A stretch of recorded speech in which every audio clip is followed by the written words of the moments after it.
რას დავდივით, იმაზეც ვაკეთებ და იმაზე მოკლედ დროში. შეიძლება მართლაც ევროპაც გავავოცოთ. Поздравляю весь личный состав. კარგი მანევრია ძალიან. დიაპოვნებაში გადაცემდა. თქვენთან არის ვაშა გადაცემა. თენგის გოგოტიშვილის პოდკასტი. აუცილებლად გვიყურეთ, აუცილებლად გამოგვიწერეთ ნებისმიერ პლატფორმაზე. YouTube-ზე, Facebook-ზე, Instagram-სა და TikTok-ზე. 10X SEO-ს გუნდმა RFC-ის მონაცემების მიხედვით სადა გარკვევა რა იყო შარშან ქართულ Google-ში ყველაზე ხშირი საძიებო სიტყვა. როგორც ამტკიცებენ, მათ 30,000 სიტყვიდან ყველაზე პოპულარულები გამოყვეს. ყველაზე ხშირად ვიყენებთ Google Translate-სა და ამინდის პროგნოზს. ეს ალბათ ბევრ სხვა ქვეყანაში წასია. მაგრამ ჩემი აზრით, კატასტროფა ჩნდება, როცა ადამიანები იწყებენ აზარტული თამაშების ზებნას. ორი ყველაზე პოპულარული ქართული საიტი, სახელებს არ დავასახელებ, საერთო ჯამში 2,300,000 ჯერ მოძებნეს. მერე მოდის Pornhub-ი, 687,000 ზებნა წლის განმავლობაში. ანუ უხეშად, ჩვენი მეოთხედი, საქართველოს ზრდასრული მოქალაქეების გულისხმობ, 2025 წელს ყოველი მეოთხე ქართველი ერთხელ მაინც შეძვრა Pornhub-ზე. ასევე პოპულარულია მანქანების ყიდვა გაყიდვა. მერე ისევ პორნო, ისევ ამინდი, სხვა ენაზე ოღონდ და ასე შემდეგ. საიტის მტკიცებით, საქართველოში შეკვეთილ, ანუ გამოძახებით უკების კატეგორიაში შაურმა უფრო პოპულარულია ვიდრე ხინკალი. და ეს სწორია. ხინკალი უნდა ჭამო იქ, სადაც კეთდება. ჩემ ჭაღარას დაუჯერეთ. პიროვნებებიდან ყველაზე პოპულარულია ხვიჩა კვარაცხელია, 112,000 ჯერ. მეორეზე გავიდა ტრამპი, მხოლოდ 17,000. გაგიჟდება რო გაიგოს. მესამე ლეო მესი და რონალდო. გენაცვალე ინტერესებს ჩემო ბეტყრულო სამშობლო. ხო და აღარ მიგვის რა კითხვაში 200 ადამიანი Google-ს ეკითხება არსებობს თუ არა უფასო ფულიო. უფასო ფული. Google-ს კი არა, ბორიას კითხე ეგ ბიჭო, ბორიას. იმან მოიგონა ეგ რომ გაუხმეს ის სამკუთხედი თავი. დაშუალება იქნება ფულის და ეს იქნება უმეტესილად უფასო. ხელოვნური ინტელექტის მოხმარება ასე ნაწილდება. ChatGPT 66%, Google Gemini 14% და მერე ყველა დანარჩენი. 2025 წელს 31,000 ჯერ მოუძებნია დედის ლოცვა. ბევრია. Pornhub-სა და Gambling-ს ვერ უსწრებს, მაგრამ ცოტა არაა. და ბოლოს ყველაზე საინტერესო. ყოველ თვე 19,000-ზე მეტი ადამიანი კრებს ასოყეს, ერთ დღეს. პატივცემული ანალიტიკოსები კი გამოთქვამენ ეჭვს, რომ YouTube-ის აკრეფა უნდა და ყში ენა ეშლებათო. მაგრამ გონ თვითონ ეშლებათ. ერთი რომ კოცების მართულ ქვეყანაში ყ იყოს ყველაზე პოპულარული ასო რა გასაკვირია. ასოთა შორის. მეორე კი მგონია რომ ეგ მაინც მიხეილ ყაველაშვილი ეძებს საკუთარ იდენტობასა და ჰაბიტუსს. აი ბორია რუსმა რომ გამოარჩია, ხო გახსოვთ ის ჰაბიტუსი. ეძებს და ვერ უპოვნია ჯერ. რომ იპოვის 2026 წლის მონაცემებით, თუ იპოვის, მაგასაც აუცილებლად Google-ი შეგვატყობინებს.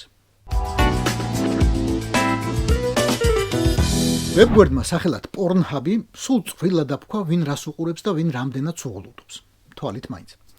პორნოგრაფიას თურმე ყველაზე მეტად შეერთებულ შტატებში უყურებენ. ესაა მსოფლიოს ტრაფიკის 37%. შემდეგ მოდის დიდი ბრიტანეთი, მერე ინდოეთი თავისი მილიარდნახევრიანი მოსახლეობით, ვისაც აქვს კომპიუტერი ან ტელეფონი. თუმცა რა ვიცი, ეგენი ხო ყველანი IT ინჟინრები არიან, ასე რომ კომპიუტერები ალბათ აქვთ.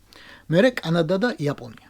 ჩვენ ხომ ყველაზე მეტად მაინც ჩვენი სუღულტობა გვაინტერესებს, ხო და საქართველოში პორნოგრაფიის მოყვარულთა და მაყურებელთა 82% არის მამაკაცი. ოღონდ იცით ეგენი რას უყურებენ? რას ვუყურებთ? ლესბოსურ პორნოს. ხო, რა გემონების საკითხი.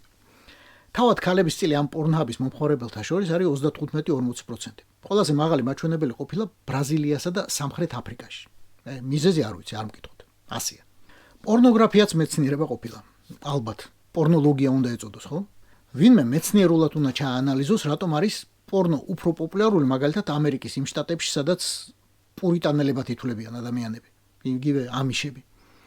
აი, ისლამურ ქვეყნებში კი რამადანის დროს პორნოს თითქმის არ უყურებენ დღის საათებში ოღონდ. სამაგეროდ ტრაფიკი ფეთქდება მზის ჩასვლის შემდეგ. ალბათ გონიათ რომ ალაღს ძინავს. მსოფლიოში 80% თელს მსოფლიოში პორნოგრაფიას ტვირთავს ტელეფონში. და ეს მიგვანიშნებს, რომ ყველაზე აქტიური კატეგორია ისაა, რომელიც ამ აქტიურობას წესით სხვაგან უნდა იჩენდეს. ურთიერთობაში. ახალგაზრდები 18-დან 35 წლამდე. აი, რათა შვილო, რათა. მოწყდი მაგ წეულ ეკრანს. ადექი, გაიარ გამოიარე იქნებ ტელეფონის მაგივრად ვინმე რამე ნამდვილზე მოგაკიდებინოს ხელი.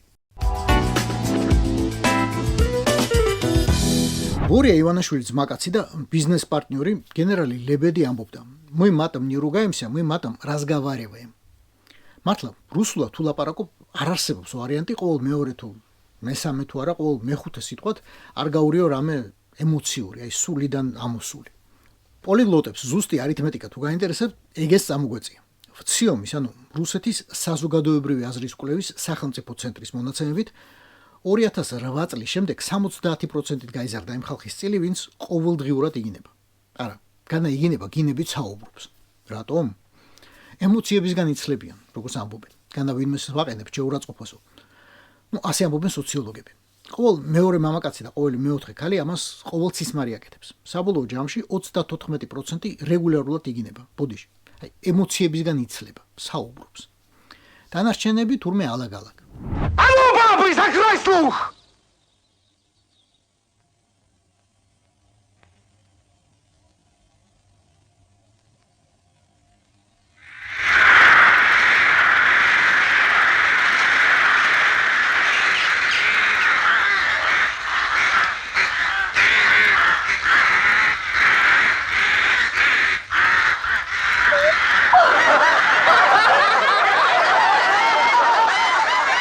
Хватит!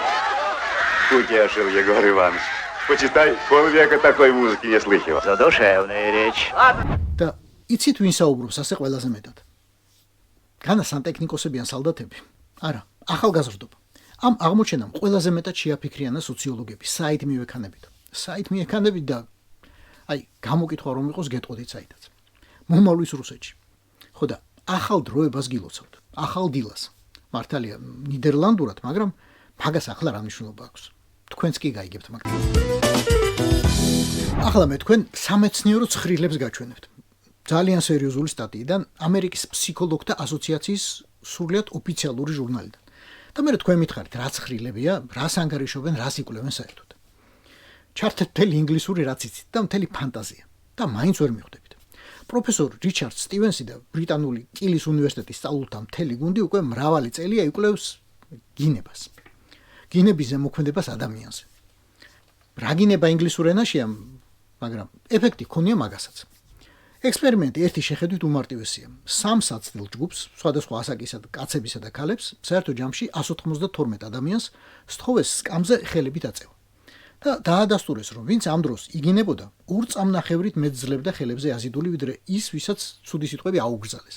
ანუ ვინც მხოლოდ გულში იგინებოდა. როცა გაძლებაზე ხარ, 2 წამნახევარის ცოტა არ არის. 2 წამნახევარი შეიძლება გადარჩე. გინება პირ მნიშვნელობით შედეგის გაუმჯობესების იაფი და ხელმისაწვდომი ხერხია, რომელიც არც ძვირიღის და არც კალორიების ხარჯვას ითხოვს. მე ახლა წაგიკითხეთ სამეცნიერო დასკვნა. ფსიქოლოგთა სამყაროში ერთ-ერთი ყველაზე ავტორიტეტული ჟურნალიდან. გარდა ამისა, უკვე ესეც მეცნიერულადაა ბეჭედ დასმული, გინება გვეხმარება ტკივილის დაძლევაში და ყველაფერთან ერთად თავდაჯერებას გვმატებს, რადგან გვიხსნის სულიერ ბარიერებს. იცით რომ პროფესორი სტივენსი და მისი მთელი გუნდი ამ კვლევაზე სულ ცოტა 2013 წლიდან მუშაობდა.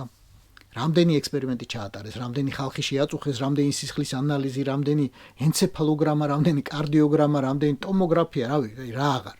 და თქვენ დალოცვილებო, გეთქვა და ფილმს გამოგიგზავნით. ერთ ფილმს. რეკორდი ქვია და 1 საათიც არ გრძელდება.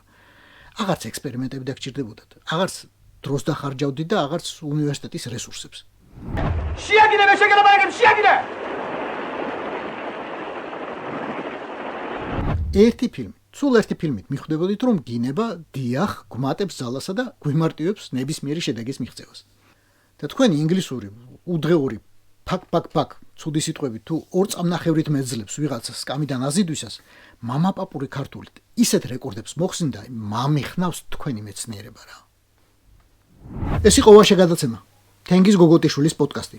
გვიყურეთ, მოგვიწონეთ, გამოგვიწერეთ. YouTube-ზე, Facebook-ზე, Instagram-სა და TikTok-ზე. რას დავდივით?